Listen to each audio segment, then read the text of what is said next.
या देवी सर्वभूतेषु विष्णुमायेति शब्दिता नमस्तस्यै नमस्तस्यै नमस्तस्यै नमो नमः। या देवी सर्वभूतेषु चेतनित्याभिधीयते नमस्तस्यै नमस्तस्यै नमस्तस्यै नमो नमः।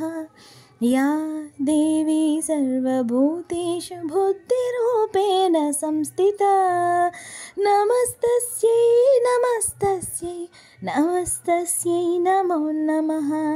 या देवी सर्वभूतेषु निद्रारूपेण संस्थिता या देवी सर्वभूतेषु क्षुधारूपेण संस्थिता नमस्तस्यै नमस्तस्यै नमस्तस्यै नमो नमः। या देवी सर्वभूतेषु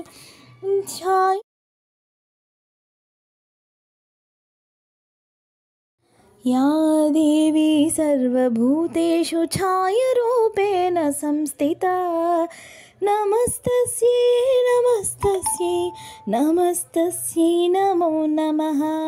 या देवी सर्वभूतेषु शक्तिरूपेण संस्थिता नमस्तस्यै नमस्तस्यै नमस्तस्यै नमो नमः।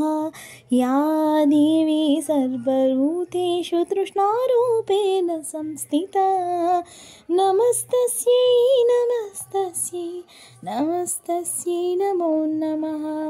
या देवी सर्वभूतेषु विष्णुमायेति शब्दिता नमस्तस्यै नमस्तस्यै नमस्तस्यै नमो नमः।